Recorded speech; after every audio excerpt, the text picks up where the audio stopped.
despite what their moms told them. They just aren't talented enough for radio. Unfortunately, anyone can have a show these days. Sean. Well, I'm pretty hard to figure out sometimes. In fact, I can't even figure myself out sometimes, so don't you try to. Joe. You're an idiot. And really a disloyal person. This is the Cuse Militia. Now, those two unapologetically biased orange-blooded homers, Sean and Joe. It's the most bullshit thing I've seen in 30 years. Welcome, orange men and ladies. Happy Sunday. This is the Cuse Militia with Sean and Joe. For the Believe Entertainment Network, at Cuse Militia on the socials. Go there, join the militia live on X Spaces for the fan feedback segment of most post-game shows, including this one. We're going to recap, I guess, the Orange basketball team's trip to New York, and we'll quickly move on from that. And then we'll talk about the win over UConn yesterday. Syracuse improving to 8-3. McCord with a career day. In a couple different ways. And we'll get your thoughts on all that too. So, Joe, let's start with basketball. Okay? Yeah. So they go 0-2. You know, it's going to be really successful trip, and I consider it to be a successful trip no matter how they got 1-1. It wouldn't have mattered.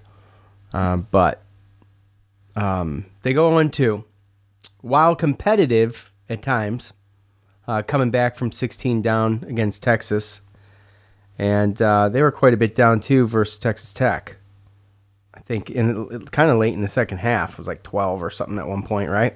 Yeah. So, kind of rebounded back. I mean, the Texas Tech game was, I mean, just some missed opportunities, man. This team is not doing well from 3, 5 for. Let's see, they're 11 for 42 in the two games. Yeah, which is not good. And free throws in the first game, and then turnovers in the second game. So I think we're just having a little bit of trouble putting it all together. And with that said, as I went through, because I'm not going to go through fan feedback for Texas, and some of it was, they covered the spread. They look like they're improving. It's a work in progress. They're getting better. But, I mean, this is the cynic in me coming out, and I normally back all those comments. I'm usually pretty positive, especially this early in the season. Last year was all chalk, got to 20 wins. But nothing more than what you thought they would have done. No big wins or anything like that, really.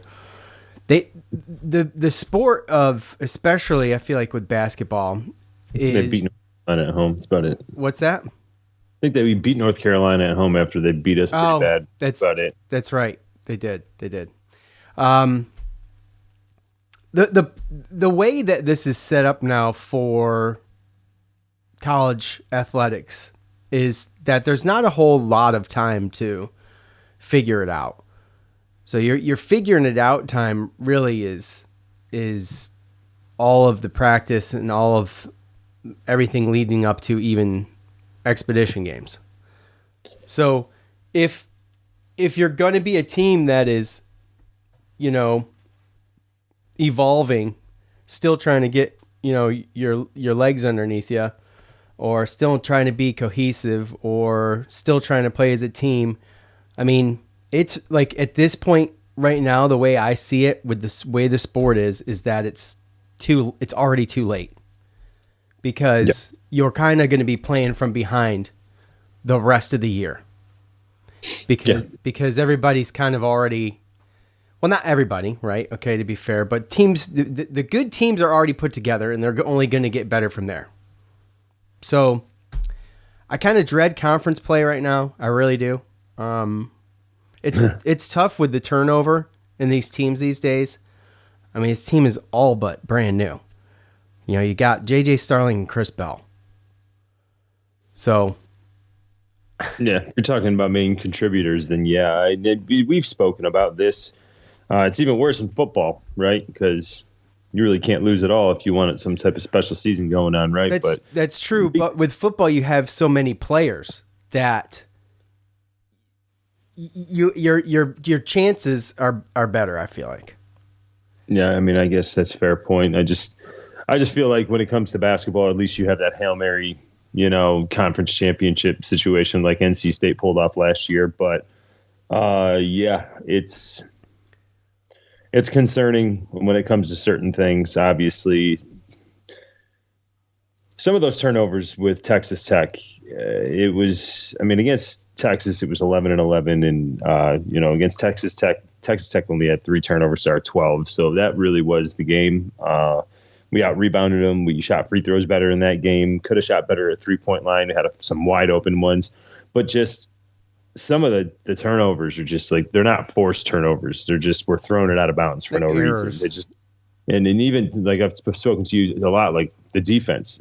Defense has got to get better, and you can still see where they're missing rotations and where they're not playing help defense when men get beat. And that's just, to me, basic kind of stuff. So, again, I'm kind of right there with you. I know we've also spoken in the past about how I wish that non-conference play didn't really have that much skin in the game when it came to March Madness and everything like that, because, that's in March. These games are in, November and December. But like you said, it's set up like that, right? It's set up for the good teams to go in there and win the games they're supposed to win in non-conference, beat them pretty good, and then get ready for conference play.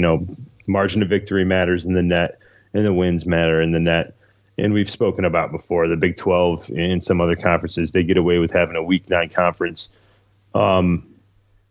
So, yeah, it's just one of those things where it's very, very nerve-wracking when you look at the first 3 games and then you look at those games against Texas Tech. I like the way that we fought back, though. Hopefully that we proved ourselves, hopefully as a team, but we proved to ourselves in those 2 games that we could play. Because I could see them having those 3 close games against teams they're supposed to blow out and kind of maybe not having as much confidence. But going to Brooklyn and losing by 4 and by 5 to, pretty good schools, I think that's definitely a step in the right direction. Now we just got to go. We got to take care of business again. Cornell. Yeah. Cornell. I think we would beat Cortland, but Cornell on Wednesday, and then get ready for 2 tough games with Tennessee and Maryland, because those teams might be better than the 2 that we just played. So yeah, it doesn't really it doesn't get a ton easier, heading into the rest of the schedule, really. I mean, Albany. Right. So anyway, let's go ahead. Let's get a couple thoughts. So I'm just going to do the thoughts on the game after the Texas Tech game, because that was after, the 2 losses. So at Cuse Mode Jimbo, am I crazy for thinking that Syracuse played better in its 2 losses than it did in its 3 wins so far this season? I mean, it's a solid point. They play down to their competition a lot. They historically do that early in the year, which is where we are. So,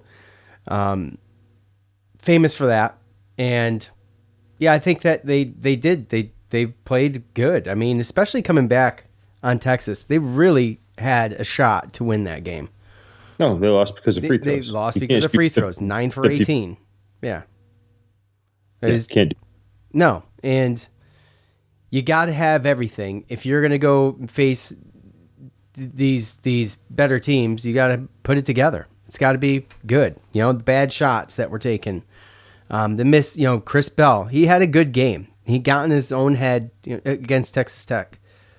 22 points. He missed a couple wide open threes at crucial times in the game, and then I feel like he was lost after that. He's just in his own head, and you heard the broadcasters talking about he's talking to himself. He's got teammates trying to pump him up or whatever, and he's kind of giving them the business. So I mean, I don't know. Seems it's frustrating. it's frustrating. And I just love, J.J. Starling stepping up. He battled through some things last year, and obviously he's healthy and looking good and showing off what he can do. Hometown boy, love that, absolutely. And I love Lampkin's energy, I really do. And like we've said, the team has talent. Yeah, you can have all the talent in the world and lose games on a consistent basis. It's just you got to put it together. I wonder with Lampkin if he was a little tired. I don't know if you have a couple. Oh, he looked tired against Texas Tech. Yeah. Yeah. So, and that type of situation kind of worries me a little bit, considering that when it does get down to ACC play, where we might need to win a couple games, 2-3 games in a row, need some stamina. Yeah. So, a little worried about that. Honestly, but you can get away with some bad shooting nights and still win if your defense plays better too. So, just throw that out. Yeah, obviously. I mean, as far as Lampkin goes, conditioning from now until the end of the tournament time is going to be, I think the conditioning is going to be better. I don't think that, you know what I'm saying? I just don't think it's going to be like it is right now. If anything improves, it should be that. Right. At MC Dennis, not horrible, but we have a long way to go. We don't have a bench either. We will probably lose quite a few games this year.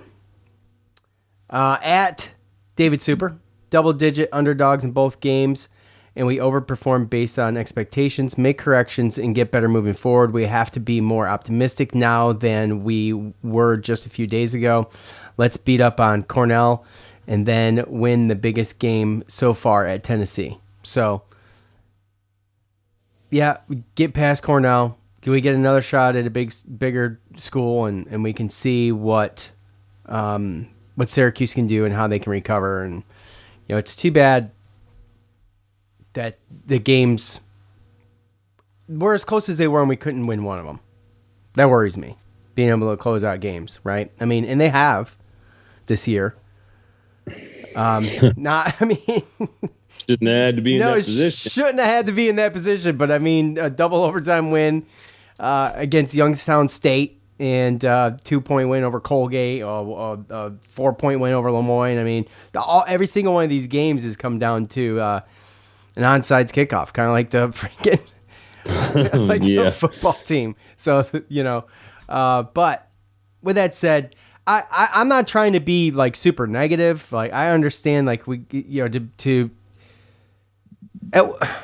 we always ask, like, I think we do this every year. At what point do we like hit the panic button, or do we just come to terms with the fact that, it's not going to be great, right? So there's always like this gray area that we don't know how to analyze the team based on what they need to do and expectations going forward. Like, climbing the net is impossible. I feel like it's already stacked against us.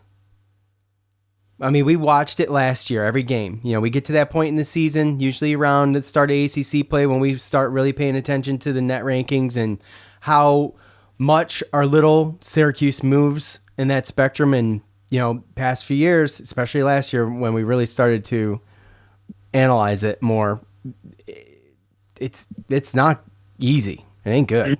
No, I think that there was one thing. I mean, last year when we did play teams like this and the non-conference, like Tennessee and Gonzaga, like those first two times we played them, they beat us pretty good. So the fact of, only losing by 4 and 5 points to those teams shouldn't hurt us too bad. It's just we need to beat the other teams, But think about it. I think that we just have gone so long without being in a damn tournament, and just Syracuse fans are just frustrated. And I think even seeing them struggle against the Lemoynes and Colgates and, Youngstown States of the world, I still look at this as more positive than it's been in probably the last couple of years, because, there was years when we lost to Colgate and we played Tennessee and Gonzaga and other teams in the non-conference and got our butts kicked. So, at least we're not losing those games, and at least we're not getting killed by the other team. I mean, and it sucks to sound like that, and sucks to sound like I'm settling, but yeah, I feel like it's a little bit better. And like you said, we're going to see here with Tennessee in Maryland coming up. But all I really care about is them going out and actually beating the team like they should come Wednesday. So hopefully that'll be the next step in the right direction, is us stepping out on the court against a team that we should beat double digits and actually do it and win it handily, so it doesn't feel like the first three. Yeah, and we will see. At Theo Cuse, despite 0-2 in New York, I was encouraged. The pieces are there, just need to put it all together. Free throws much better. Rebounding has been very good. Red just announced that Westry was actually brought in as a new team manager. So, okay. That must have been in the presser or something.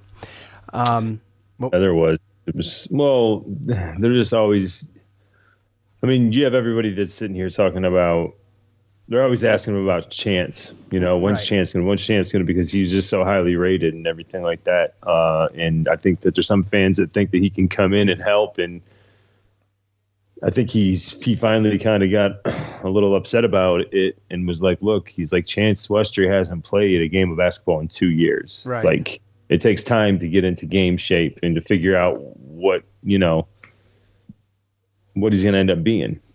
So he says he's out there, he's practicing, he's trying to come back. He said, yeah, can I put him out there for a couple minutes? Yeah, but we don't know what we're going to get. And, he's just ramping up. So it's one of those things when you talk about a player like that, like I guess if you're a reporter and you're asking the questions, then, you're just being nosy, and those are the questions you ask.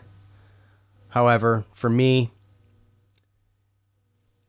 when you got a guy that's not playing, you just got to figure it out without him. I mean, I do this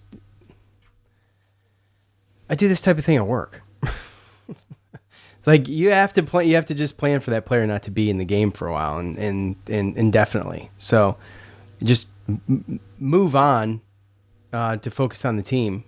But yeah, I mean, I get it. Well, I mean, we were anticipating, it was last year we're talking about, Red was even saying, oh, I mean, he's doing better, and we expected him back. He was talking like he was coming back, right? And we never saw him. No, because I think he had some type of thing that happened in the offseason, right? Or something like that. Something. I don't know. I mean, it's one of those things that I don't pay too much attention to because hasn't been seen and he hasn't played. So yeah, I just think that the coaches just hate those type of questions, and I think that it all depends on how you ask them. I think that there's a subtle way of being able to ask, how someone's coming along without coming across like. I think sometimes when reporters do it, it comes across like the reporters or like the fan base or these people that are calling for these guys, like that they're smarter. Like it's almost like they insults his intelligence. You know what I mean? Like if he was good enough to play and he was in, and he could game shape physically, and he could, then he would. But whenever you're always asking about stuff like that, then it's essentially coming off as like you think that you're smart. How come this guy isn't playing? Like assuming that you, not even being part of practice and the team, knows that this player should play in front of this other person when he's the coach, he's the professional, he's the guy that sees him every day. So I think at some point, just like the whole Zed Haynes questioning and everything like that, I think it just gets old, and you could tell it definitely kind of got underneath the skin of Coach Red. At Joe Catskill, this was not a great showing. They didn't look coordinated on either side of the court. Gut check time, or this will be a long season. Still love these guys, but they need to play together. Yeah, I mean, pretty much. At No Blanchard 44, another day, another cover. I think as long as we don't have any bad losses in non-conference, this can be a tournament team. They're right there. I gotta disagree right now with that. Covering and winning is going to be the death of this team if that's what we're looking for. My expectations are not to cover. I don't give a shit if we cover and we lose. It doesn't matter to me. I don't care. I want to either win or lose. I don't care if it's by 1 or by 100. In either direction, it comes down to a win or a loss. Well, and that's obviously just a difference of opinion between someone who bets. Absolutely. Because I'm not a betting. I don't bet. Bet. But look, I respect the opinion. I do. But not having any bad losses in the non-conference. Did we have a bad loss in the non-conference last year? I feel like we won the ones we were supposed to win. You mentioned the win against North Carolina at home, the second time we played them. But we didn't really win any others that we were supposed to win, and I don't think we lost any that we were supposed to win, if I remember right. I just remember it being very, mediocre, milquetoast, and kind of straightforward. Yeah, it was. So, with that said, I mean, I don't know. I guess it just comes down to what you consider a bad loss in non-conference. I mean, what's left is I guess Albany, Bucknell, and a lot of these teams, we're not going to be able to tell. What's Georgetown this year? I have no idea. They're 4-1, right? Got a new coach, blah, blah, blah. So we're still playing that whole thing. You win some years where you're like, man, I hope this team shows out in their conference throughout the year, and they don't, and it turns out it was just you should have won that game anyway, right? So it's too early to tell with some of these, especially if we get hit early. But we actually had a pretty good non-conference last year. We did. Yeah, we did. We only lost to Tennessee and Gonzaga in the Maui Invitational. Yeah. And had wins against LSU, Georgetown, and Oregon on a neutral court. That's right, the Oregon win. That was one I remember being, that's when I was like, okay, we can kind of get excited. Yeah. I remember. We were January 20th, we were 13-5 with only losses to Duke, at Virginia, at North Carolina, and then neutral site games to Tennessee and Gonzaga. And then we lost to Florida State, Boston College, Wake Forest, Georgia Tech. Now I'm not saying this can't be a tournament team. Of course this can be a tournament team. I mean, it can be. Yeah. Obviously. And you always got the wild card that Joe just loves to cling on to. He'll cling on to this until the day comes. Well, I understand, but we'll see where we're at when the tournament starts, but we'll see. You can argue that if we would have beat NC State last year in the ACC tournament and got one more game, we might have made the tournament. Right. Right. Yeah. I agree. I mean, NC State went on a tear after that. Yeah. So, okay. Let's keep going here. Let's keep going. Let's see what else we got real quick, and then we're going to move on. At Simodu? Pleased with Bell's performance and team free throws versus last night. So I'll own my comments from yesterday. He must have slammed them in the other thread. That's okay. They deserved it, actually. Shooting 50% from the line. Turnovers are an issue. Hoping they find the right formula before ACC play. Yeah.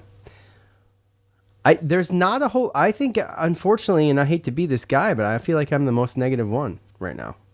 It's not usually how I do things, but at Grant Hathaway 9, wish we had a point guard, but the defense has looked better. A lot to learn from. Need some constant scoring outside of the main three. Yeah, that's that's kind of like our bugaboo. You've got the 1-2 guys that can score, and when they're not scoring, it's ugly. It gets ugly fast. Yeah. And then if Bell could just be more consistent, and he plays good, dude, and he's a great player. He is. So sometimes it's consistency, and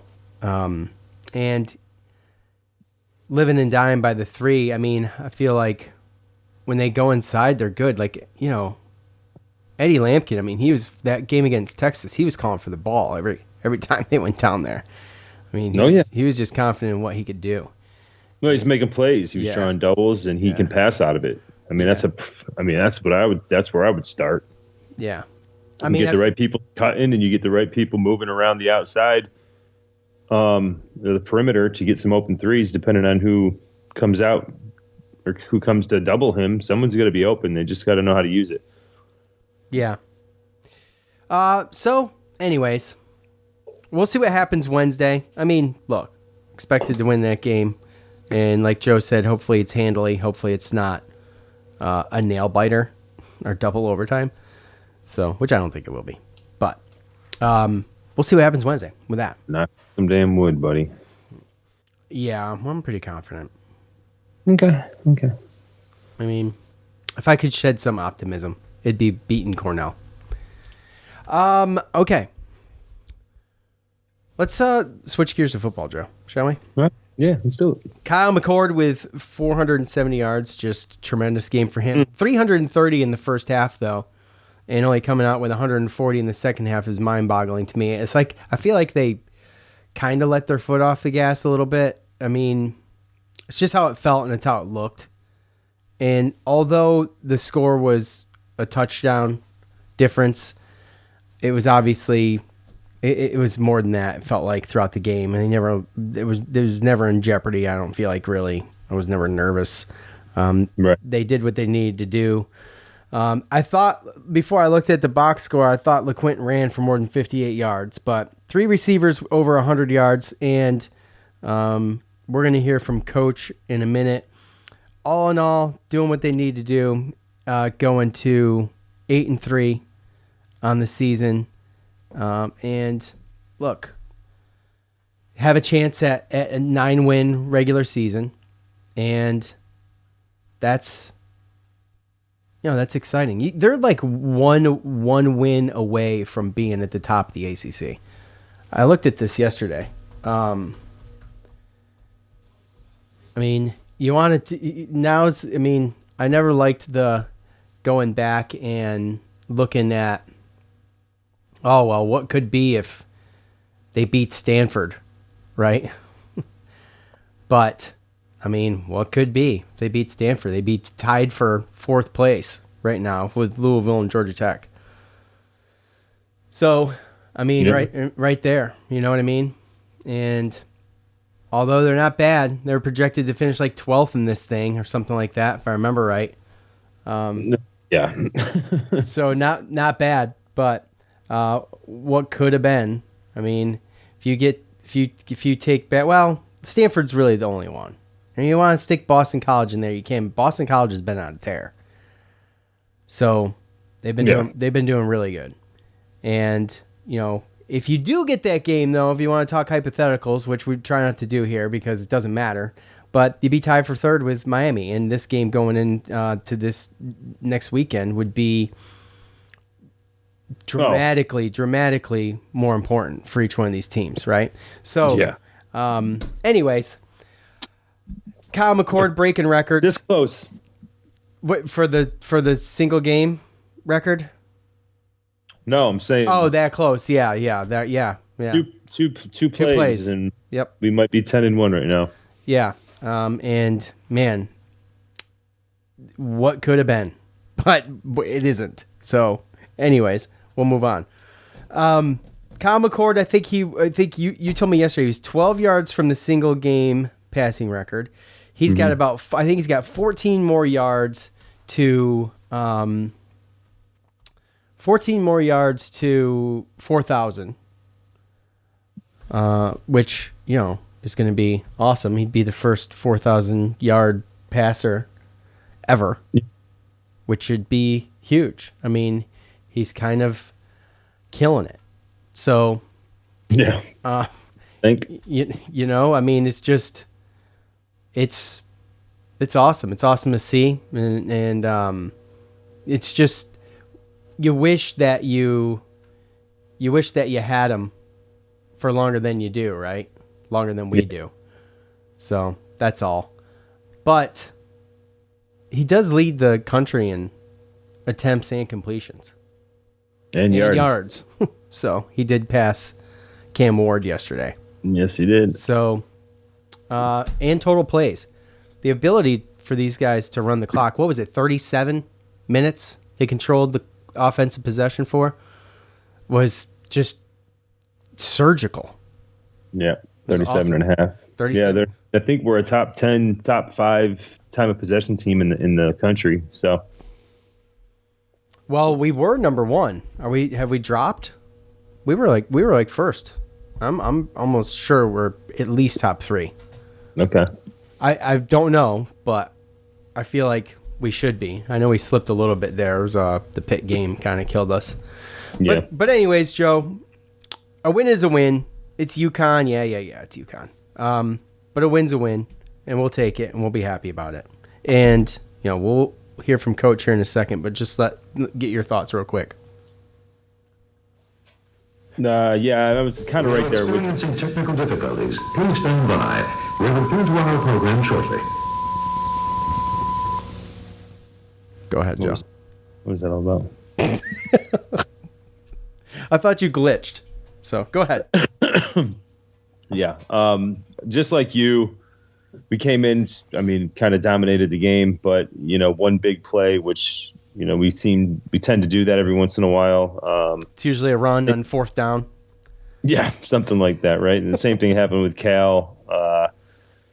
Something about just having to keep everything close. Everything we spoke about it. I think there's been like 4 or 5 games that have come down pretty much. There's been an onside kick at the end of the game or under a minute or so to kind of figure out who's going to win the game or have a chance to win the game. So, all in all, 3 in a row, past 3 games.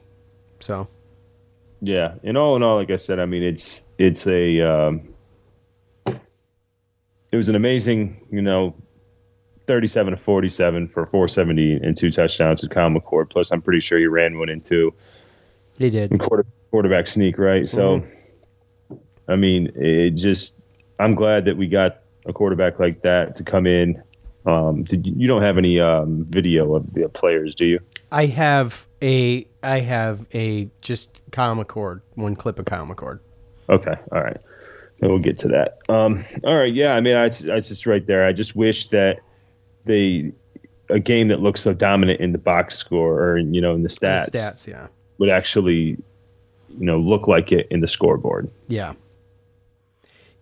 And I'll just point out, I was freaked at pass interference at the goal line, in the end zone.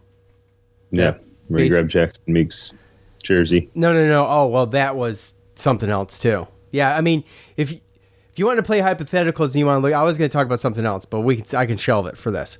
If you want to look at that play, of course it was a terrible missed call, and Jackson Meeks got his jersey pulled. It was inevitably a touchdown. We can all sit here and speculate that. It looked like it would have been. So a touchdown-saving play, even if you get penalized for it, which would have been smart, but didn't even get penalized for it. However, you mentioned yesterday, Kyle McCord 12 off from the single game record, and gosh, I just wanted him to nail that one. I really, really, really did.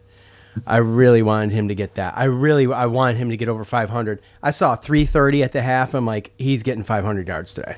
No doubt about it. I thought the same thing. And really, when you look at it, right, we had the Trevor Pena when he was down talking to the coach, and that whole thing that was a touchdown that got called back. Then there was another touchdown that got called back because of a illegal pick by Jackson Meeks.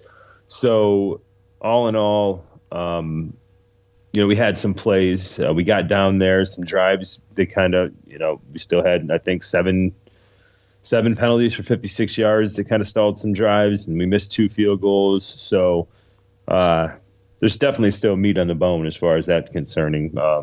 But you dominate a game like that, you should be winning by more than 7.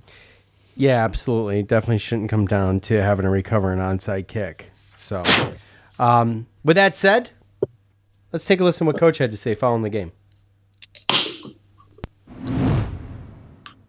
Friend Kyle obviously set the single-season passing yards mark for Syracuse. Just how rewarding has it been for you to be part of his season? I'm very thankful for him, his family, just the way that he carries himself every day. Happy to be around a quarterback because now I have they got a standard of what the quarterback needs to look like being here. Not necessarily statistically and all those things, because that's hard, but just in reference to how you prep, game preparation, how to prepare. I think he eliminates the process of not doing well because he prepares himself so much. And I'm just very thankful for him. Thankful for our friendship, honestly. We have a good friendship. We actually sit down and talk every Tuesday for about an hour almost. Just more about life and things of that nature. Then we kind of go into football towards the end of it. But he's a fine young man, and I'm very thankful that he got to be a part of my family and I'm a part of his. I know your football team has over 100 players, but coming into the year, you had guys like Aronde, Marlo Wax, Justin Barron that had decisions to make, to come back or leave this program. And, Marlo said this week that he wanted to stay here because he wanted to leave a winner. Yeah. How satisfying is that these guys stayed here and you have 8 wins on the season for just the 3rd time since 2000? I'm very happy for them. I told them that this game was the biggest game of the year, because this helped show that we're building a program again. And it shows that they did it. Like, that goes down with them for the rest of their lives. Like, those guys had an opportunity of building a program. So it meant a lot. I think last year, Donovan McNabb was here. We went back and checked it. It was 8-4. No disrespect to any other quarterback, but just looking at Coach McNabb, and I knew, okay, we got to be able to go above that, because McNabb came, talked to us, and he told us he wanted us to be better than it was when he was here, and he put some standards out there for us, him and Keith Bullock, of what they were looking for, what we was at. So, we had, they told us what we had to do. So, being able to push that way. So it means a lot that these guys are the guys that stayed, that trusted in myself, that trusted in our administration. It was a lot of trust that had to go all ways, and I think trust is earned. So everybody keeps doing what they say they're going to do, and then you end up being 8-3 right now, getting ready to go and play against Miami, which is a good game. Coach Saban, I'm going to need you to talk to those people at game day and have them come. Des, me and you are cool. We know everybody, so I need you guys to push for y'all guys to come and be here for the Syracuse and Miami game. It will be no better place to be next week, So I can't wait till those guys hopefully accept the challenge to doing that. Coach, kind of a 2-part question for you here. We saw Trevor Pena on the sidelines after the game. Just wondering if you have an update on his status. And then also we saw you have a long embrace with the UConn head coach after the game. Just what was that conversation like? Well, Trevor Pena, they didn't tell me that. It's just different things that's going on. He was straight. Probably could have finished. Probably not. I'm not sure. I'll find out from Brandon afterwards. But that's Jim Moore, coaching the NFL, all this stuff. I was just honored to meet him. It's different guys and he's always been a cool dude for me being younger, watching football and seeing him and his pops and things like that. And I wanted to introduce him to my son, let my son get the opportunity to meet a guy with just a great track record of being a good person, I thought he was going to be a lot taller, though. I was like, dang, he wasn't as tall as I thought. He didn't, in the NFL, a lot of those guys don't want to come see you before the game. They wait till afterwards. And so I was like, before the game, I was like, dang, where he at? I wanted to meet him. He was a dude that I wanted to have an opportunity to meet, but he didn't come over before the game. But after the game, I was thankful that I got a chance to meet him, and just wanted to tell him that I enjoy watching his team. I enjoyed watching him when I was younger and him coaching the NFL and his father. And then just I wanted him to meet my son. So it was cool for our family, Francisco didn't play. Was that injury related, and you expect him back next week? Yeah, he should be back. He was running and all before the game a little bit, jogging and stuff yesterday and all like that, but it was just a matter of you got to do what's best for the kid. It's not always what's best for him, because it was up to me, everybody playing, but we had to do what was best for the kid. And do you know anything about Amari at this point? Say that again? Amari, his leg was hurt. Could be a sprained MCL or something like that. I'm not sure. His leg was hurt. It seemed like that when he was coming off, but it seemed okay. Hey, Coach, great win. Any status on Jayani Reed, the center? We saw him going into the locker room during, I believe, the first half, and he came off the field limping in the second half. Just He's had a lingering ankle injury, and he's just constantly pushing for the team. But we think he'll be back. We just want to make sure go get checked out and go through all that. But he's been fighting for us. He's a guy who, if we would have set him out a few weeks ago, if he would have just set out, he probably would have been okay by now, maybe, but maybe not. But he's just refused to sit out. He's a tough kid, and just wanted to go. Let me ask you a question. Have you bought your shirt yet? Yeah, have you bought your Winners Get Wild shirt yet? No, I haven't. Yeah, but y'all said y'all was getting one. If they win against Cal, then we'll probably get it. I'm going to have to get a shirt. And then we won, and all y'all still ain't get a shirt. So y'all don't tell the truth. That's why I like telling the truth. See y'all later. Thank you. Today you set Syracuse single-season passing record. I know they're just numbers, but to you, the journey that this career has been for you, and to be able to do that, what's that mean to you? It's a blessing, to come here and kind of take a leap of faith. And obviously knew some of the guys, but, didn't really know exactly what the whole situation was going to be like. And then to come here and have the year that I've had so far, I think that says a lot about the coaches and the teammates around me. And then obviously a lot of great quarterbacks have played here. So to be the one that holds that record now, it's pretty sweet. And while he does hold that record, and he's has a couple records here at Syracuse, and he deserves every bit of it, and the recognition for it. I will say there is some serious chemistry between him and the receivers, because they're catching balls that, they're not always easy, and he's slinging them. The ability for these receivers. Or the talent of these receivers rather is at a high level. They catch balls. There is some serious chemistry. It's not just catching. It's who's throwing it to you, right? It's how it's coming off his hand, and just having that familiarity with your quarterback. It's impressive. To have like standout receivers, how many different times in a year? This has got to be. It's got to be the fifth, at least 5 times that we've had like a different standout receiver. I'd have to go back. I got all the box scores right here. You have Justice Ross Simmons, right? You got yeah. Gill Jr., Meeks, Gadsden, Pena. And I want to say that Zeed Haynes had a good one as well. Zeed Haynes had one against Ohio, right? Wasn't he? Was only 70 yards. He's only got 96 on the season. But that was early, right? So, yeah. Pena, Hatcher came out one time. Gill, Meeks, you mentioned. So, yeah, it's probably about 5 or 6 maybe. Daniel Ross had, I think, garbage time fit.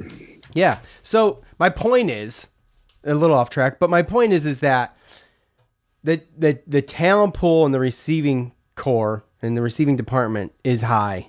A lot of times they're on the same page so well. These I don't know if I've seen so many like successful back shoulder throws in one season of just he's putting these balls right where they need to be, and they're making the catches. I'm stressed that because it's not easy. You got a quarter, like he's not successful if they're not making catches. How many drops have we seen the past few years? Like it's been even early on this year we had a couple, but right now it wasn't an epidemic. No. It's been in the past. We've had some serious issues with drop balls. So while McCord's getting the credit as he should, these receivers are phenomenal. Is my point. Long story short. Oh yes, but at the end of the day, also a lot of it is Kyle McCord as well, right? Absolutely. These receivers benefited hugely by having this guy here. That's why Gaston came back, right? Yeah, and when you see them doing like replays, like the replay where they had the slant that Gadsden got yesterday for the first down, when it was 1-on-1, just him in a corner. McCord, he knew where he was going to be. He threw that ball before he even got out of his cut. Turned, right. It was right there. He's great at the back shoulder throws, things like that. Comebacks, even running, making the throw on the run, the one that he was rolling out to the right and he hit. Gill coming back on the sideline, that was a great throw. They're NFL throws, and you can see it. And I've seen them twice live this year, and you can tell a difference between just arm strength of quarterbacks that we've had in the past. So, it's just been overall fun, great. I know Kyle McCord on that interview, he admitted that, they asked him about taking taking his chance of coming here to Syracuse, and if he thought it was the right choice, and he said it was the best choice he could have made. Same thing in the other players. Marlo Wax has said such. Justin Barron said such. Arande Gatson, they asked him about, does he make the right decision coming back to Syracuse? He said most definitely. So it's good. It's positive for me. That was the biggest positive that came out, is that you see the success that they're having this year, and you see these guys that got talked into coming back, and it's good to know that you had a coach that did what he said he was going to do. I was just going to say that to have a coach that is not just talking the talk, but walking it. And now delivering. Now you're hearing it. When you're listening to the Justin Barons, Marlo Wax, Arande Gatson, and Kyle McCord. I mean, there's a safe assumption that I feel like all four of those guys could be on an NFL roster next year. And for recruits and kids coming on visits to hear from right out of their mouths, that's the best decision that they've made. That's huge. That's huge for us going forward, huge for Coach Fran, huge for just the school overall. And just having a coach like Fran Brown, we've said it already, but it's worth repeating. Having a coach like that, who is that Pena play, right? Okay, it was illegal since they've implemented this new substitution rule. We can't do that, right? Right. However, it was pretty damn clever, first of all. Second of all, the passion of the coach after that play, I'm surprised that he didn't get a warning, at least. Right? If it's college basketball, he's getting a tee. Yeah, he would have got teed up for sure. But Mora would have too in that game. Well, actually, UConn got a sideline warning. I don't know what it was for, but they got a side. Not being able to stay their psycho defensive coordinator and coach with a red hoodie that kept going on the field yelling at people. There you go. I mean, coach was out on the field yelling at refs. So my point is, you gotta love that energy. You gotta love it. And you got to love the charisma and everything that Coach Brown brings to the table. And, they made winners get washed shirts. Okay. I mean, this dude's, they got dart hats. Winners get washed shirts. I mean, the dude's he's a trademark genius. I mean, you could, he's just every week you could come off with something and put it on a t-shirt, right? So, that's huge for recruits, and to have that kind of culture is huge going forward, and to be this successful in your first year is kind of it's funny because, before we met him, we're always talking about expectations and where we should where that starts and how it starts, right? About expectations and setting yourself up for disappointment. But after we saw him and first met him online at his first press conference, you couldn't help but be like, well, I mean, this dude's just raised my expectations. It's not my fault. It's his fault. He put me here. And as many times as I said, well, I don't have expectations, I had expectations. And my expectations were just to be competitive. I said it last year. What to you is a good season? I think Joe asked me, and I said it. I want to win games that we shouldn't. I want to be close and everything, and I want to be competitive. I want this team to go out and for every opponent should fear that they need to be on their best game when they're playing Syracuse football, because we could beat anybody. And I mean, they're doing it. They're doing it. Well, look, when you come out as bold as he was from the beginning, and again, just it's one of those things where it's like you almost really and then he starts in the beginning. You're like, no, this guy. I mean, is he real? Is he real? High expectations, right? Is he real? Right. And then as he talks more, you're like, okay, I'm kind of starting to believe this guy, and then it got to a point to where it's like, well, I mean, he better be able to do what he's saying he's going to be able to do. Otherwise, he's going to look like, the biggest egg on his face, right? As far as talking all that junk and not coming out and being able to produce. So the confidence definitely matches the actions, I believe. Well, it was last year putting basketball on the shelf to talk about recruits during basketball season immediately after Fran was here, and the whole Kyle McCord thing, That was we never covered Syracuse football at that time of the year like that. No. It's just absolutely not. And I didn't even want to do it then, but we couldn't. You couldn't. It's the elephant in the room. We couldn't. Yeah, you can't. You couldn't ignore it. It's just so in your face. Everything that he was doing, and when he says that, I have a gauge now, or whatever he said, whatever word he used. I'm sorry, but he has a gauge now, or an idea of what he wants in a quarterback, and he's going to be able to. I mean, dude, he's a recruiting machine. He's going to be working this transfer portal. Hopefully, we get a junior would be great. Okay, someone with some experience, but you get him for more than 1 year. It may be like if Kyle McCord was a junior, I don't think we get him next year. Look, I mean, I get that, but again, there you never know because it was a special relationship. We did get a little lucky there with past relationships. We did. It definitely helped, but again, to your point. But what he's done and what people could look at this situation. If you're a quarterback, you could look at this situation, this program, and what that did for Kyle McCord, and what that did for the program, and what that did for the fans and everything.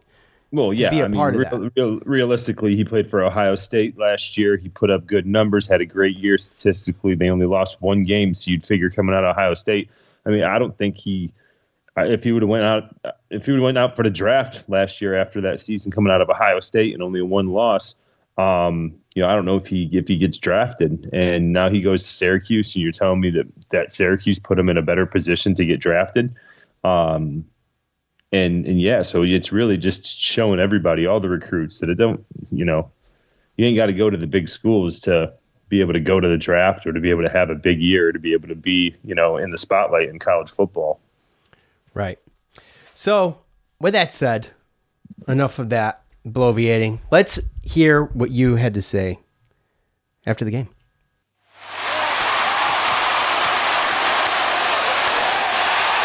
It's time to hear from you, the loudmouths from the Loud House. All right, you guys know what to do at the end of every game. As for your thoughts on that game, you leave them. We talk about them here. Okay? Live on X Spaces. And I got some kind of feedback right now, which is extremely annoying. It's pissing me off. However, do you hear that, Joe? I do not, so I'm hoping it's not me. Yeah, well, I don't know. I don't think it's you. But good. Anyway, I'll get over it. Okay. At Cuse Mojimbo. Cuse Mojimbo is on the top of many threads, and he deserves credit for that. Closer than it. Do what? How much? How much what? How much credit? I don't know. Maybe he's just he's just one of these guys that's just on X constantly. I don't know. But either way, he's been at the top of the thread on a couple of these. This is driving me nuts, by the way. It's absolutely driving me nuts. Okay. Yeah, I mean, I would not say that this was an ugly win. Okay, I don't feel like it was an ugly win. I feel like it should have been I feel like we should have won easier than what we did, but I don't think it was ugly. Is that fair? Yeah. I mean, there was no turnovers. I mean, okay, so you know what kind of is irritating to me is like a little bit. It's not irritating, but I feel like we get 1 sack. Fadil Diggs got 1 sack. I mean, I feel like, well, how come we stopped pressuring the quarterback again? Like this was, this worked out great. Well, I think last week against Cal, it was awesome. And then now we're back to like moderate pressure. You get 1 sack. I feel like UConn started really implementing the short game.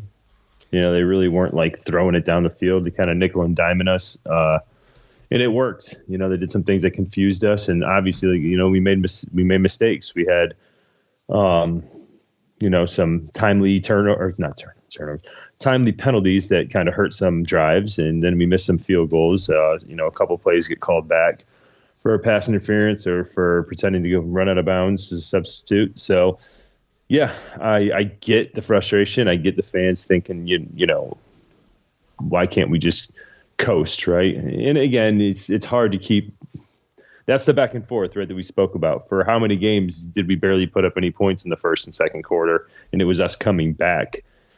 And now the last 2 games, we've started out strong in the beginning, and we've, held leads, but because we don't, just run away with it, now, we got something to complain about too. So realistically, a W is a W. It's hard to win. This UConn team they're definitely more talented than the past UConn teams that we've played. Jim Moore is a good coach. He's had success in college. He can recruit. So, at the end of the day, a W is a W, and I don't really think that there's been any game this year that should have given you any thought that this is going to be any different. Yeah. How many won out of 11 games we played, 8 of them have been one possession games. So if anything, it should be an expectation at this point. I mean, that's fair. It's too bad, but it's fair. At Drew Cuse, by the way, if you want to pull up Facebook, got through that trap game, get ready for the W over Miami and a big time bowl game. So you pay attention to this stuff more than I do. What kind of, look, I don't know if we got a big time bowl game right now at 8, and if we end up 8-4, but 9-3, you beat Miami. I feel like you got a little something in store, but what's the difference? You know what I'm saying? You almost just make it harder on yourself. I mean, to be perfectly honest with you, it's one of those things where they're not the same. Bowl games aren't the same, especially now with like a 12-team playoff. I remember when we went 9-3 and went to the Camping World Bowl, and that West Virginia team was good with Will Grier and some of those guys, and it was supposed to be a decent bowl game, considering all the bowl games that they have. But their starting offensive lineman decided not to play. Will Grier, the quarterback, decided not to play because they're getting ready for the NFL. Yeah, that's... realistically, when it comes to the bowl game, I look at it like next week is the biggest game of the season. It's against the best team that we're going to play against, and pretty much I'd say that that's going to be our bowl game, because whether we win or lose, I'm not so sure that all these guys are going to be playing in that bowl game. That's the thing, right? I mean, that's changed. Everybody playing in the bowl games thing has changed. So it's, if you don't make the playoffs, it's kind of like you get a bowl game, okay, whatever. I don't know what the difference is from this bowl game to that bowl game. You're going to play, people are going to sit, and that's just how it is. Yeah, it's sad, but one of those things is it used to be the bowl games. It would give you a chance to, kind of show, shine, big spotlight. Everything's been watered down with how many bowl games there are, and now everyone only really cares about this playoff instead of all these other individual bowl, that used to be important. So now it comes down to it. I wouldn't be surprised if you have Fadil Diggs, Justin Barron, Kyle McCord, Aranda Gadsden, Marlo Wax. I mean, there's no benefit for them to do that. Right. Stay healthy and play in the East-West Shrine game or the North-South, whatever. There's all these different other basically all-star games. Are there too many bowls? I mean, for me, I would say yes. I'd say hands down, like this 6-6 thing, is that where you should get a bowl? No, I just think that once they made a playoff, then it superseded every other bowl. So it's like if you don't make that playoff, then it's kind of out of sight, out of mind. I think for the kids and for the program, being able to allow those kids to possibly go, most of the time the bowls are in, nicer, weather areas down south during the winter, let them go down, travel, get to play some extra games. I think they get like an extra 2 or 2.5 weeks of practice, which you can use, for momentum as far as going into next year. So I think that, and it's fun for the fan base, as much as, everyone on our team played, but I went down to Orlando and went to the Camping World Bowl when they played against West Virginia. It was a great time. So I don't necessarily think that there's too many bowls. I just think that they're not as relevant as they used to be. Let's put it that way. There's a lot of 6-6 bowls that people just don't give a crap about. Like the average fan, right? If it's not your team. I feel like you should be over the 6-win hump to get a bowl game. That's kind of my gripe with the whole well, we're 6-6. We get a bowl game. Like, that doesn't excite me. That was kind of that was one of the things that used to piss me off, kind of like when people are like, oh, well, we get a bowl game at 6-6. Like, I don't know if you deserve a bowl game at 6-6 just because that's the rule. I'm not sure if, like, that's not where I want my gauge to be, guys. Like, that was the whole point of my argument last year coming into this year. Like, I feel like you should be over the hump at least be 7 wins. Yeah, I mean, I get it. Listen to the names of some of these bowls when they come out this year again. They're so goofy. It's hilarious. You know? Yeah. I mean, so anyways. But you're not interested in the Myrtle Beach Bowl? Not particularly. No. What about the Rate Bowl or the Game Above Sports Bowl? The Game Above Sports Bowl has been on my radar. I'm not gonna lie. That one's on my radar. I would love to be at that. Yeah. Or part of it. What else you got? The Cornflakes Bowl. Look, there's always the cereal bowl. The Pack-A Bowl. The Bad Boy Mowers Pinstripe Bowl. The Wasabi Fenway Bowl. Oh, here's a new one. The Snoop Dogg Arizona Bowl. Oh, boy. That's... When I said Pack-A Bowl, that was a joke. Well, I'm not joking. There's the Tony the Tiger Sun Bowl. I knew there were some cereal bowls involved. I mean, you would have to be an idiot not to market some kind of cereal bowl. You have to do it. You know what I'm saying? They're dying for sponsorships. Of course. The Cornflakes Bowl, the cereal bowl. At No Blanchard 44, you were right on cue pulling that up. That was well done, Joe. Cuse football has 8 wins for the second time in my life. I'm 23 years old. We should have won by 3 touchdowns, but I don't care. Miami game needs to be a sellout, or we have to have a serious conversation about this fan base. Let's go Orange. Twice in the past 20 years since 2000, right? For an 8-win season. Now, I would say I think we got over 8 a little after, like 2002, something like that. Okay, all right, fair. The 20 wins would be 2024 or 2004, 2005, and then that would be accurate. Yes. The fan base. So I had got over my skis yesterday with Joe, and I was like, "What is it? Me or were the freaking students not there?" And it is Thanksgiving week, so many of them are not there. Many of them went home, and obviously this is the Saturday after Thanksgiving. I'm not sure if we can expect anything different from the students. However, it's kind of a big deal. No doubt in my mind that the ACC network is going to be there. And with that said, Coach is lobbying for the College Game Day to be there, but I don't think that's going to happen. It's kind of far-fetched in my opinion, but I mean, I think the ACC network's going to be there. At the end of the day, you talk about the end of the year. That's all about excitement. You see some of this stuff in like at the SEC games and all these other games, and you see hundreds, if not thousands, of people in the back, like whether they're students, fans, whatever.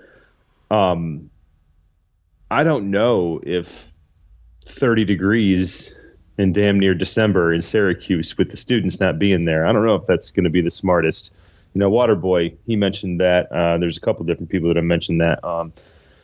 It's just as much as the actual talent of the teams match up to some of the other ones. You have Texas A&M playing.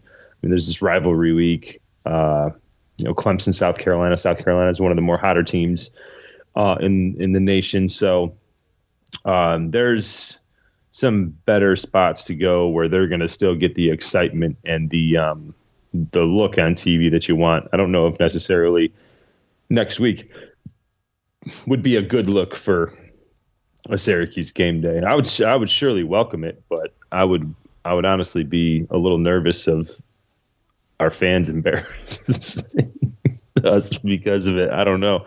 If you don't have the students and you don't have enough people out there and it's crap weather, I don't know if they want to deal with all that, man.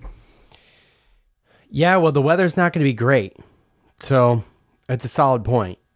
I mean, I just honestly, I don't feel like it's gonna. I just don't feel like it garners enough eyes. There's a lot of people who do like. We're talking nationwide, right? Everybody around the country is watching College Game Day. They go to Syracuse for Syracuse Miami versus an unranked Syracuse team and a ranked Miami team, and people are going, "Why is College Game Day in Syracuse?" Makes no sense. Well, and going back to what we spoke about earlier, if we were 10-1, then that would be a different conversation. Right. That was right. That's why I brought it up.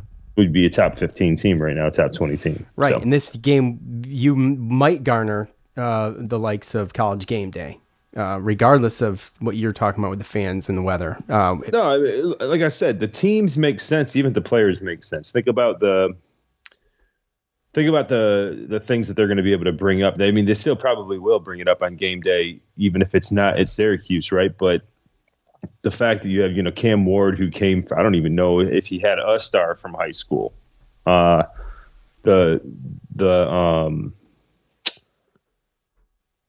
Just the path that he has taken to get to where he is just crazy. Like going to Incarnate Word, which is a D1 AA school in Texas, to transfer into Washington State, and then being good enough to transfer to Miami, and now he's second leading thrower in the country. He was first pretty much all year. Having the year that he's doing, he's in Heisman contention, and the same thing with Kyle McCord. They're top two leading pass throwers in the nation, and it's not like Miami's. They're playing for their college football lives, their ACC tournament lives. There's a chance if we beat them that they might not get into either. So there's enough of a storylines there for College Game Day. I just feel like there's just other factors involved. And us not being 10-1 and ranked or 9-2 and ranked pretty much, I think, ends the discussion there. Well said. At number one Cuse fan, 8-win program, which hasn't happened in a very long time under a first-time head coach. Beyond happy right now. Yes, that's very good. At coming soon 62, it always reverts back to defense and special teams. I understand we are undermanned on defense, but the coordination just isn't there, whether it be lack of pass rush, blown coverage, or something, but overall good.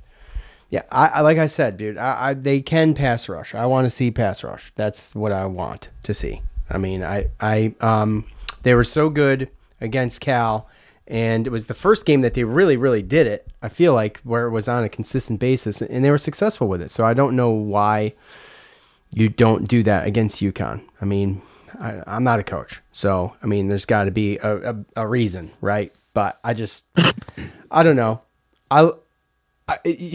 When you go back with Mendoza, I mean, he was rattled. He was rattled all day last week, and it put him back on his heels. Of course, the 2 turnovers very quick in the first quarter helped, but still. Yeah. Let's see. At Cuse Waterboy, closer than it needed to be, especially when you look at the stats and how we dominated that. But being 8-3 heading into the Miami game, which is one of the biggest in a long time, can't be too mad. Sucks McCord was 13 yards away from setting a single game record too. Yeah, that's like I said. You see 330 at halftime, you think 500. No, in the bag. No doubt, it's in the bag. Yep. Not so much. It's it sucks because probably not going to get that opportunity again this year. And we talked about it in the preview too, that this was going to be an opportunity for McCord to sling the rock, and he was going to be able to capture a couple things, and he did. The single season passing record, he's 14 yards shy of 4,000. He's going to get that, no doubt, next game. The other thing is that as hard as we were on the offensive line in the beginning of the year, at least me anyway, I'll speak for myself, but they've done a pretty good job, like keeping Kyle McCord upright most this year, and avoiding anything catastrophic happening. So hats off to them for that. Cause obviously, and he's a little bit more elusive than you think he is, At least I thought he was coming in for sure. Yeah, I would like to have seen them. I'd like to see the line have a little bit better of a rushing, and the rush blocking of it, aspect of it. But yeah, you've mentioned before about running the ball straight at the defensive line and not getting anything on the outside. Well, yeah, it's funny because Robert Rayner, Mr. Rayner, grew up with his kids. And on Facebook, his comment was "Stop running up the middle!" Exclamation mark! Exclamation mark! Exclamation mark! So, yeah, I think that there's something there. I mean, there's things that we can do there, but we don't bounce it out that much. Don't have a lot of outside plays, so I'd like to see a little bit more diversity in the running attack for sure. But when you have Kyle McCord slinging the rock almost 50 times, 45 times a game, then can't really complain too much, I guess. Yeah. I mean, he's got the most attempts in the country, I believe. So, let's see. Let's keep going here. At Orange 44, Pride can't seem to put away teams. It's the third time this season SU has had to defend an onside kick at the end of the game. I think it's the third time in a row. I think it's been 4 times. Oh, maybe not defend, but they did come down to an onside kick. So he might be right. Not to mention SU has also kicked 1 onside kick. So yeah, okay. We've had to defend from Cal, UConn, and NC State. Right, and NC State was the one I was thinking of, yeah. And then we kicked the one for Boston College. Right, exactly. So I guess I should have kept reading before I said anything. They kind of stopped being aggressive. They stopped going deep. I mean, you throw a bomb to open the game. You got 7 points on the board in the first 50 seconds of this game. And I'm like, 2 plays. Let's go. Where was that afterwards? He's right. They kind of just stopped. And they resorted back to what they do best, which is kill them, burning clock. And it's great to burn clock. I mean, next week against Miami, they're going to have to show that skill again and be able to burn clock, because the last place you want that ball is in Cam Ward's hands. So I mean, it's good. It's good defense to be able to burn the clock. And so that's kind of their jam. But with that said, you wanted to see this thing just get lit up. And I agree. I'm with everybody who's saying that,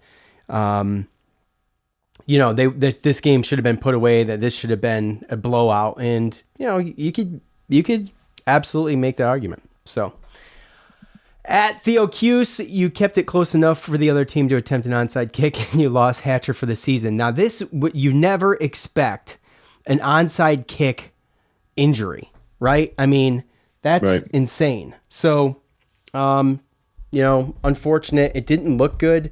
Obviously it didn't look good, but even, him coming off the field, that looked bad. It was very, very slow. I guess my thing is why are we doing that? Why are we doing what? Okay. So if it's real, real bad, right? They get like the cart, they come out and all that other stuff, right? And I guess my thing was that if it was that painful and he was, because that was slow. And I mean, no offense but can't you just carry him and get him off the field? Like we did that before. You have 2 guys underneath your shoulder, lift him up, take both his feet off the ground, and let him get off of the damn field. It just looked like he was in pain, and it was a very slow exit from the field. And it's just, I don't know. I don't know if that was just me that was thinking that, but the whole time it's like, this dude looks like he's in ridiculous pain. Just lift him up and get him off the field. But I don't know. Maybe that's just me.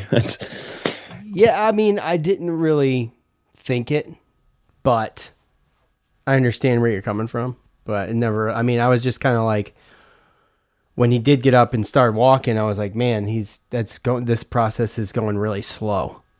Because he's freaking, that's what I'm saying. I'm not trying to bang on him for getting injured. I'm just saying, like, we could have got that done a lot quicker. Yeah.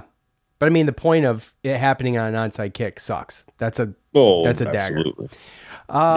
Congrats on, did I stop there? I might have. Congrats on 8 wins, but I would have liked to have seen them destroy this team on Coach Mack Day. Gil was impressive. Yeah, Gil, I don't think Gil had gone over like 60 or 70 yards in a game, and he goes off for 177. with some tremendous grabs too.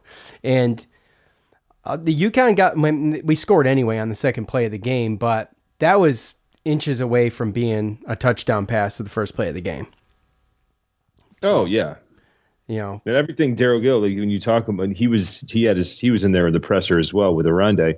And coach had talked about how much he works, and realistically, when you're playing against, we brought it up in the pregame podcast that we don't know if that secondary saw receivers and a quarterback like that. I mean, there's a couple times where you just do a 4 or 5 yard hitch. And if that quarterback can get it out there fast enough and you have that defender that's running up to try to make a play, if you spin one way or another and he misses that tackle, you got free reign. We saw that a couple different times. And, Daryl Gill working his way back to the ball on that scramble drill, getting open the first play of the game. Obviously, that secondary wasn't prepared for, well, I guess it's hard to be prepared for all those receivers in McCord, but yeah. It was a brutal matchup coming in that game. I mean, that's why, you get to choose. Do you want to control the game, or do you want to just blow this team out? I would like to see him just blow them out. I think a lot of fans. I mean, we're at the stage of the season where we're trying to. I want to see records be shattered, for crying out loud. In 3:30 at the half, I'll say it again, but it is what it is. Let's see. Let's just call him Brendan. Let's just call him Brendan. A win is a win. Some silly penalties and conservative play calls in the second half slowed things down, but I think most of us would have taken 8-3. Plenty to improve on, and so many injuries, but always good to win. Yeah, if you knew at the beginning of the year we'd be at 8-3 right now, you'd be happy with it. And so absolutely no reason to complain about 8-3 for sure. And we can always play the what if game. What if we beat Stanford? What if we actually pulled it off against Boston College? Because both those games were close. Talk about one play in each of those games, especially the Stanford game. I'm 4th and 8. So,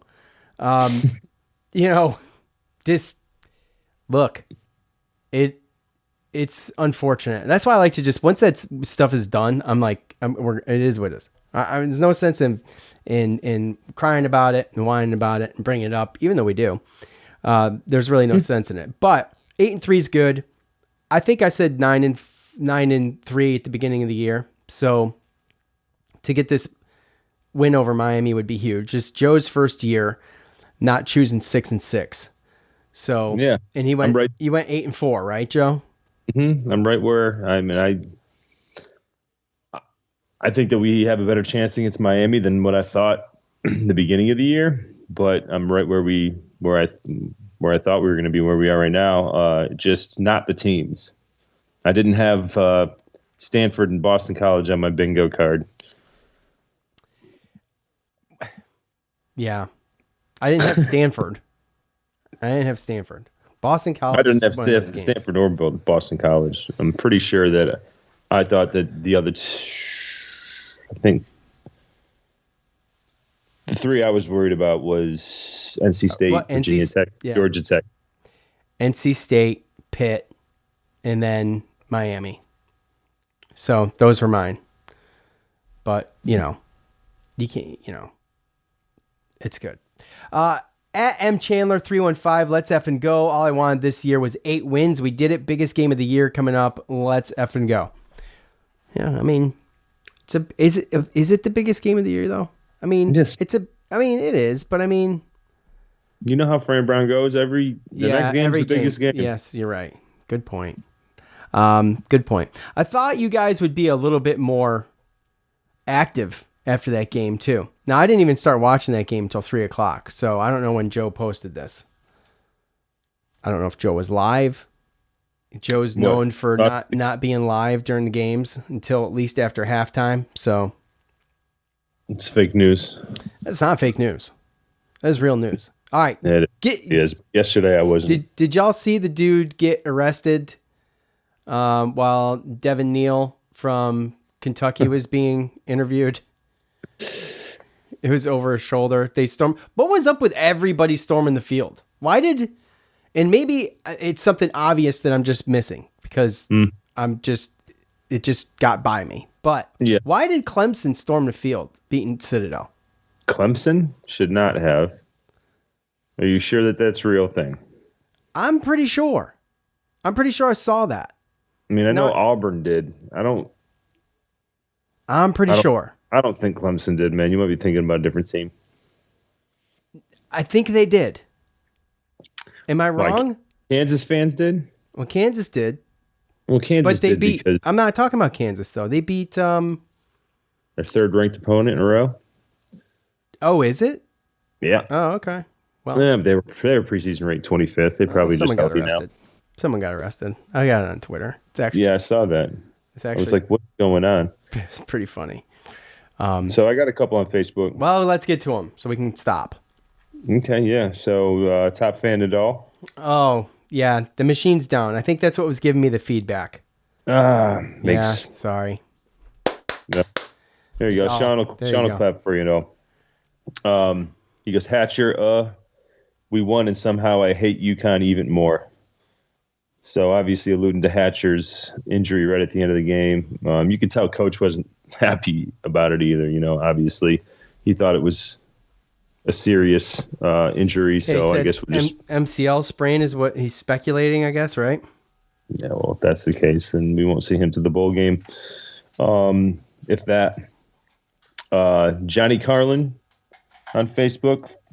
Final score doesn't really tell the true story of the game. Cuse dominated, had 2 touchdowns wiped off the board, one of which they called a penalty for deception. Isn't that the whole point of football?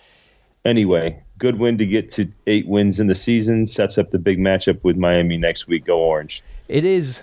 And it's a dumb rule. It's a dumb rule. So there's a rule about the substitution, and then there's branches off of that rule, and that's one of them. And it's dumb.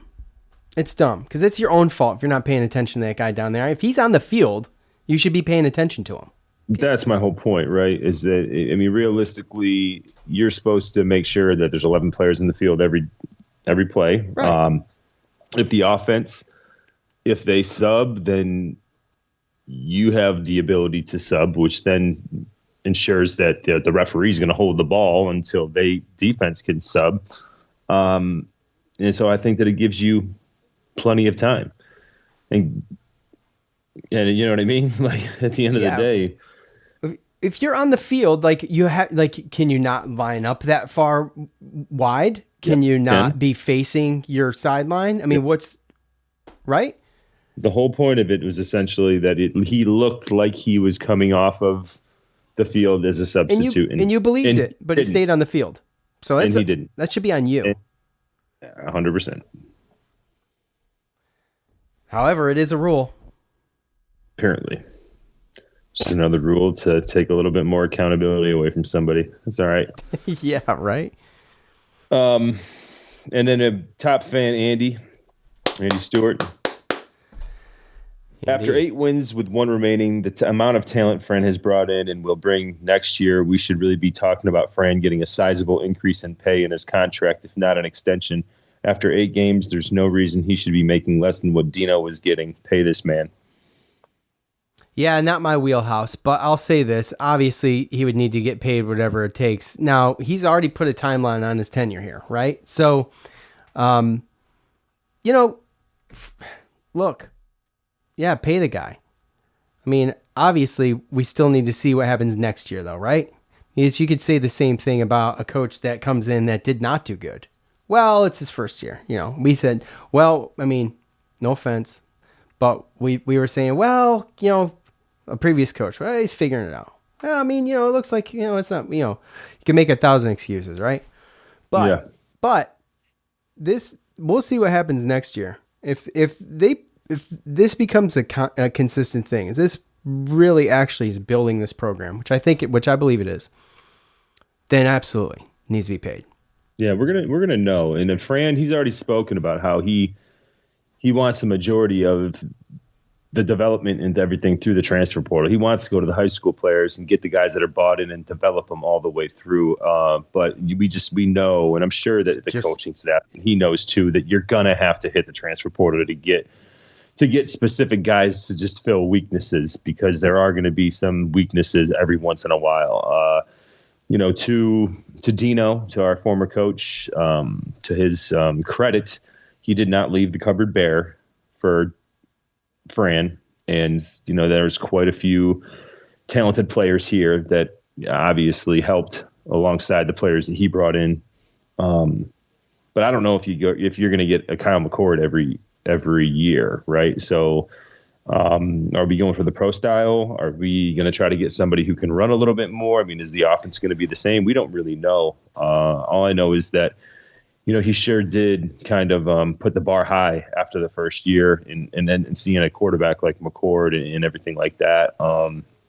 They're bringing in a guy, Luke Carney, I believe, Jakari Williams. I mean, they're bringing in some guys, but I just, with the youth and the inexperience, I'm not saying they're not going to be guys, but I don't see a quarterback on our roster or quarterback coming in that is going to compare first year to Kyle McCord. So I think it's going to be real hard to not go out into the portal and get somebody to at least come in and compete and push the other guys on the roster, right?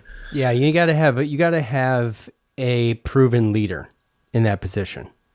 I don't know if it's smart anymore to develop it, right? Because you're going to be playing from behind if you choose to do that, in my opinion. You got to utilize the portal with leadership roles on offense and defense. Period. That's where we're at. Yeah, and I just think that we got lucky at the fact that we brought in, a bunch of guys that were experienced and did have leadership, but we also got to keep, Gadsden, Wax, Barron, some of the other leaders. And those guys stayed because of who was coming in, and most notably the coach, first of all. And then Kyle McCord. So it's kind of all one thing, right? To retain players, you talk about player retention, and to be able to keep the players that are good and develop them, like the Justin Barons and the Marlo Waxes, is huge. I mean, Coach Fran Brown did that. Dan Villari, remember his last comments, almost his last comments in one of the last pressers of the year last year, right? When he kind of called out the accountability and things like that, and the culture, basically, without saying it, but the culture and what Fran Brown's brought has repaired that, I think. And going forward, the player retention, I think people are going to want to stay, because they're going to want to go out and they're going to want to fight for an ACC championship. I don't think it's out of the realm of possibilities that a couple of years down the road, this team's fighting for an ACC championship. There's no doubt about it, right? No guarantees, but sure. We always talk about the coach, right? It's about the money. You can get a little bit of money, but I think a lot of kids nowadays, they just want somebody that is going to be real with them and isn't going to lie to them, bringing money into it, bringing a lot of this other stuff. You're bringing a lot of those snake oil salesmen around, right? Like, you get a lot of guys when money come around where people start lying to you, telling you what you want to hear just so that they can, so it can benefit them. And I think that Fran Brown is proven that he's genuine, and he has relationships with these people, and it's for life, and he helps them with more than just that. I've loved the stuff that he's talked about recently about, the NIL money and having, a plan to where, he makes, his guys put 60% of the 60% of their money away, and they can only spend 40 of it, right? And getting them and helping them with resumes and what do you want to do and where do you want to get a job in what region, things like that. And he's setting these guys up that aren't going to have NFL futures for success after college. So, Luke, why wouldn't you go ahead, finish your thought? No, I was just saying, why wouldn't you want that as a kid? Right. Absolutely. Luke, in the spaces, it's already been announced that College Game Day is going to be at the Texas A&M game. Texas A&M. So there you go. Anyways, well, I don't know why we spent 5 minutes talking about it. I guess I need to be on Twitter more. It's like the last place I want to be is Twitter. But that's where I get most of that news. So anyways. All right, Joe, continue. Do you got anything else? No, that's pretty much it. That was pretty much okay. Good. All right. Perfect.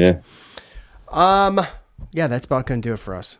It's it's enough. Starting off with basketball and then continuing this. So we'll try to get back here. Actually, we'll be getting back here before the basketball game. So gonna try to do Miami a little early and see if we can do that coming up sooner than later. So look for that. Ross, you are unmute yourself and you can speak.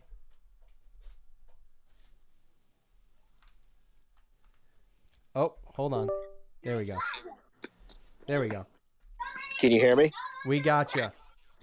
Awesome. Hey, I just got to tell you, I started listening to you guys this year. I've cycled through a number of podcasts, Syracuse related. I'm born and raised in upstate, huge Syracuse fan from, call it the late 80s.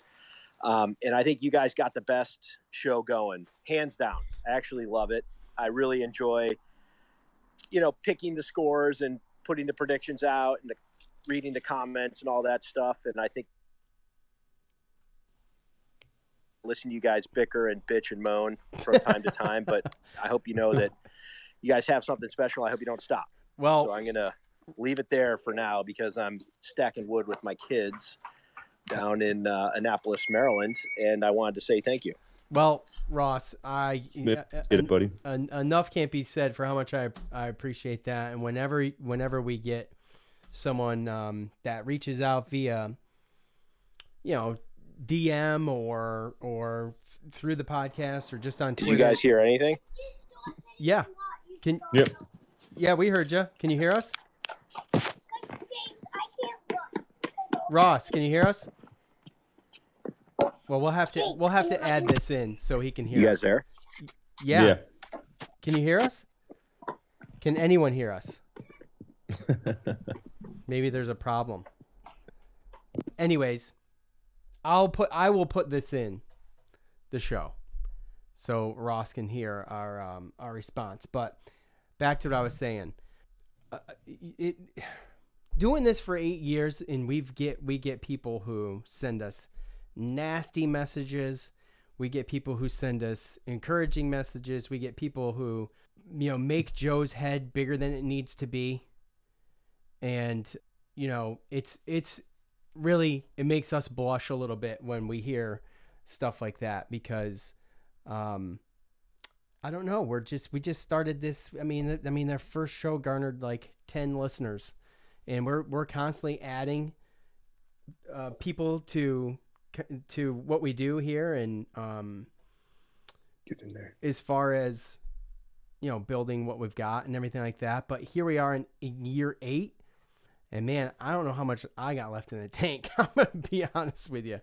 Basketball season's gonna be slimmed down. I think with that said, it's if I could find a good balance, then this could last longer, but the seasons are long and grueling. But anyway, there's a lot of other things I should be doing. Let's put it that way. But I'm blessed to have a wife come up, who, right? Seasons change. Right. If we have to, tinker a little bit or switch around the schedule and what we do, I mean, obviously we're not going to be there for every post and pregame for basketball this year. But, you said you wanted to do a Fran Brown season, and I'd like to think that, he really hasn't disappointed. So, no, it was necessary, I think. But, and I'm excited to see where, you're talking about early signing period. This was around, remember last year when we were having these, it was during basketball season, but it was before, it was the gap between the end of the season and the bowl games, and you have early signing day, and then you have guys that have already went out to the portal and everything like that. So it's going to be interesting to see, what Fran Brown does in this offseason and going into, because if you remember, Kyle McCord was on the sideline for our bowl game last year. So watched us get our butts by South Florida. I do remember that. Yeah. Yeah. So, there's going to be that kind of stuff. We're just probably not going to be back here as frequent, right? Yeah. But here's the thing with us, real quick, and it's probably boring. No one probably gives a shit. But I'm just gonna say this. Before I started this, I listened to every Syracuse podcast I could find. And there was no like real people. It is people trying to make a living out of it. It is people who do it for a living. And then it's people who, I don't know, I just felt like even I could do better. Trolls. Huh? Just boring. There's a lot of trolling. Yeah. And some of the stuff I was hearing was boring. So when we put it together, it was like, okay, we're going to be real. We're going to be, it's just going to be two dudes drinking beer, talking about Syracuse sports. Don't take yourself too serious. And it's always been that. Like, I'm not that good at a lot of things. That's why Joe's here, right? So he does the things that I can't, and I do some things that he can't. With that said, it has worked great for 8 years. So this is always about just drinking beer and shooting the shit. And we always wanted, the whole point of this was to get enough. When we used to do fan feedback before, I used to have to pull it off of Syracuse football's actual threads on Facebook and Twitter. So, it's just something we built. I'm proud of it. And for it to be recognized, I don't, enough can't be said for everybody who takes time to actually listen to the show, because, it could be doing a lot other better things out there to do than listen to us. So anyways, Luke, you can unmute. Yeah, man. I was going to say the reason we listen to you is because you are regular chill guys. You're having that conversation that we want to be a part of as fans, talking with other real fans. And I am kind of in the same situation with my soccer podcast, where we call ourselves fan media because we're fans first and, media second. We do a show where we're just regular guys talking about the team, and we get a little bit of access to the team. But, what I'm known for is doing the same thing you guys are doing here, doing a Twitter Spaces and talking with other fans and hearing what they think about the games. And that's, what we sign up for is, to be fans of the team, be part of a community, talk with the other folks that love the same things that we love. So, I appreciate what you guys do. I've been listening for a few years now, and I know you're always bitching and moaning about how you're going to quit the show, but you love Syracuse, so you're still here. Yeah. And I love, I've met, you included, I've met a lot of really cool people that I've not met in person. You know what I mean? Like, yeah. We've been to some of the same games, but you guys are just ducking me at the games here. Next time they're in the Carolinas, we got to meet up for some tailgating. Yeah, I skipped the away game this year, but yes, it just didn't work out this year. But yeah, absolutely. I would love. Well, Joe was right behind me, or in the next section over, or something. Well, Joe is he's antisocial. Okay? That is not true. He is antisocial as hell. He is. I was also. Yeah, it was fun. But I was going to jump in and say, like, apparently there was a Gator Bowl rep at the game the other day. I think that'd be a fun one. I mean, get us to Florida, give us a fun, tropical trip somewhere. Pop-Tart Bowl would be awesome. I mean, that's like the best bowl game of them all. We got options, even at 8-4, 9-3, whatever it ends up being. We're in a pretty good spot. My biggest concern is our coordinators, because, say what you want about the defense, it's the first year changing the entire scheme, and most of our personnel is still that 3-3-5, mentality personnel. Switching to a different identity takes a little bit of time, and it's the first year, full coordinator on both sides of the ball. So these guys are doing well at Syracuse, and they're going to get some job offers. Yeah, I mean, we kind of figured that was probably going to happen, right? Elijah Robinson. I mean, maybe not him necessarily, but I heard rumors of a couple others. Nixon. Yeah, I mean, Nixon. Nixon. Temple already made an offer to one or both of them that they shot down. So. Oh, that they did shoot down. Yeah. Yeah. Fran Brown came out and said it wasn't happening. Oh, okay. Yeah, he said in his presser, he was like, we already talked about it, and he's like, unless it's some type of comparable Power 4 team, like, we're not going for that. I worry about So- Fran Brown getting yanked and going to like the NFL or something. Or, I mean, he says, oh, I'm going to be here at least 10 years. I hate putting a timeline on anything, first of all. Yeah. You know what I mean? So I mean, it sounds like it's coming from the heart, though. Like, I know, he means what he's saying. Yeah. But we all know that, money talks, and bullshit walks. if they give him a big enough bag. Yeah, I mean, absolutely. I mean, I feel like it would behoove Mr. Wildhack to make sure that doesn't happen. That's all I have to say about that. You're not going to get another Fran Brown. You're not. No, and realistically too, I think that Fran Brown, the way that he comes off to me is like that I want to build my own stuff. Like I don't want to have to go to another school and compete with what shoulda, coulda, woulda, right? Like, the expectations of a big school. Syracuse has been off the radar for a little while, and he just doesn't seem to me like, I know when Doug Marrone came, he was like, oh, this is my dream school. I'm never going anywhere just because you played here. Until the Bills called. Until the Bills called, right? So, but to Luke's point, when Fran Brown speaks, he speaks about, only playing about 10 years because he wants to be there for his daughter when she's at a certain age doing stuff like that. So seems to me like he's got a 10-year plan, and just part of that is creating a legacy for himself at Syracuse. Yeah. I mean, I hope so. He's close enough to his hometown that, it makes sense. So, Luke, appreciate you, buddy. As always. Absolutely. Yeah, guys. Well, let's see how we do against Miami, man. I have a standing rule that if we get game day, that I will drop everything and go to Syracuse. And this is Thanksgiving week, and I already made plans to go up to a mountain cabin with my girlfriend. And so if I had to reschedule things and go up to Syracuse for Miami, that would have been inconvenient, but worth it. Yeah. Well, you don't have to worry about it now. So thanks for the info on that. Exactly. After we talked about it for 10 All right. minutes. All right, Luke. Take care, buddy. I'll see you guys. All right. Bye. Thanks, bud. Yeah, there's been so many people that we met. I think that's the coolest part of doing this. And the technology, like the intro of the show says, unfortunately anyone can have a show these days, you can. I'm doing this from the back room of my house. I mean, I'm almost outside. My wife's kicked me all the way to the back door, pretty much. So, I'm on my cell phone. You're on your cell phone, walking around, grabbing beer from your kitchen and going sitting back down.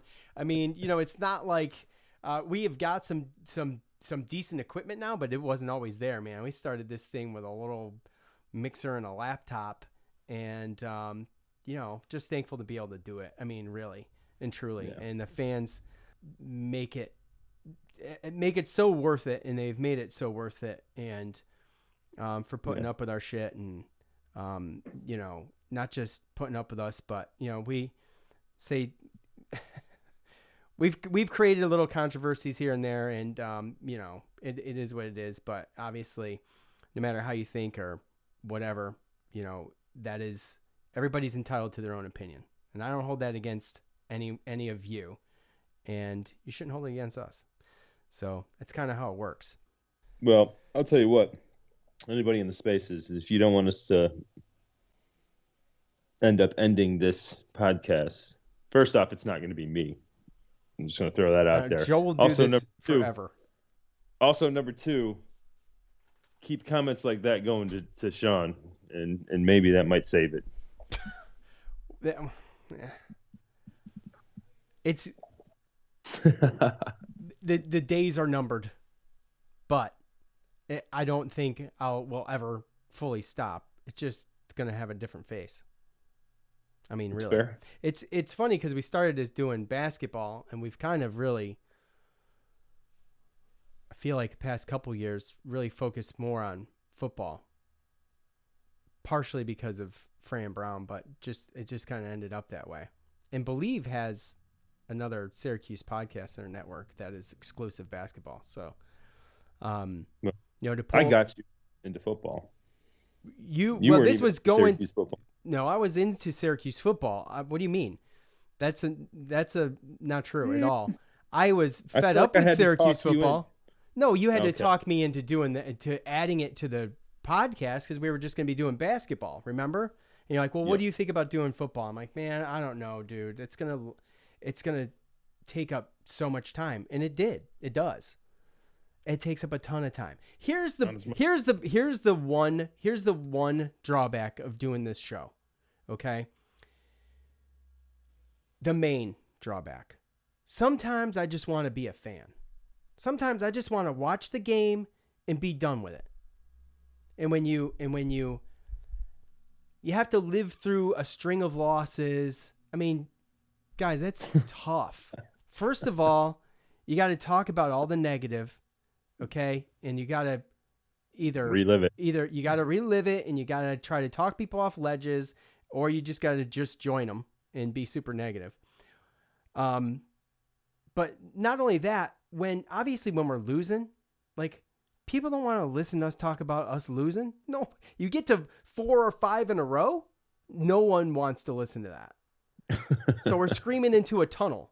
You know what I'm saying? So it's not totally true. I mean, people listen, but it's obviously way better when you're winning. When you're winning, that's why this football season has been so easy. Is because we've been winning and the team is good. And there's a lot of good things to talk about.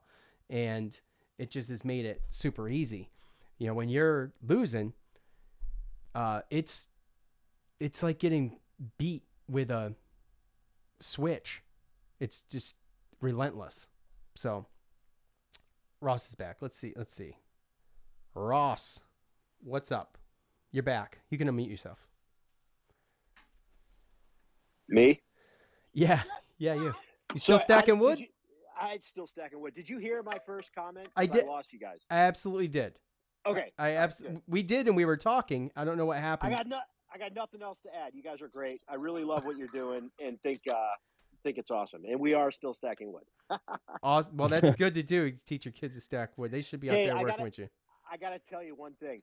I normally listen on, Apple, whatever, the day after. I'm not a big live streamer just because I never catch it. I caught it today randomly. So I normally listen to you guys talk at 2x. Today has almost been painful listening to you at normal speed. Here, you want... So wait, so now that I'm talking, can you guys speed it up a little while we're having this conversation? You're not the first person to say that, actually. But yeah, that's great. And I gotta tell you, there is, as this is my first year listening to you guys, or I've been listening about a year, it's way easier when you're winning, like you just said. Yeah. And God bless, or how does Coach Max say? God bless you, God love you. Yeah, God love you. Throw to him. And I was thinking at the start of that Connecticut game, I'm like, because the first memory that I have as a Syracuse sports fan is the Penn State game. In 1987. I remember crying after the 87 Final Four, but I don't remember watching the game. And Indiana. Keith Smart. I can very vividly remember walking into the Carrier Dome in 87, October 12th or 16th, whatever it was, and watching that play and looking at my dad, who's a big Syracuse guy, and saying, man, is Syracuse going to make it to a bowl game this year? And he just looked at me. He's like, probably. I was like, wow. Because I don't remember the Cherry Bowl in, what was that, like 84, 85? I don't remember Nebraska in 84. I don't remember that stuff. I remember that Syracuse Penn State game. And I was like, as Coach Max getting inducted into the Ring of Fame or Ring of Honor, whatever the hell they call that, I was like, how awesome would it be if they did a play action bomb first play of the game, circa Rob Moore in 1987, and they threw a bomb the first play of the game. It didn't go for a touchdown, but it was awesome. It was so close to going for a touchdown. It was so close. Well, Ross, we appreciate you, man. We really do. I love hearing about new people joining us and getting in the spaces and just listening to the show. I don't care if you listen to it fast or not. By the way, I'm RJ.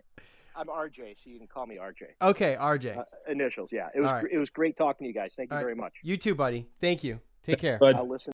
Again, appreciate all of you for joining us, especially all of you in the spaces. Really appreciate you. And don't be strangers to the spaces. Get back in there. Be a part of it. Be a trendsetter. We appreciate you. For Joe, I'm Sean. We're out.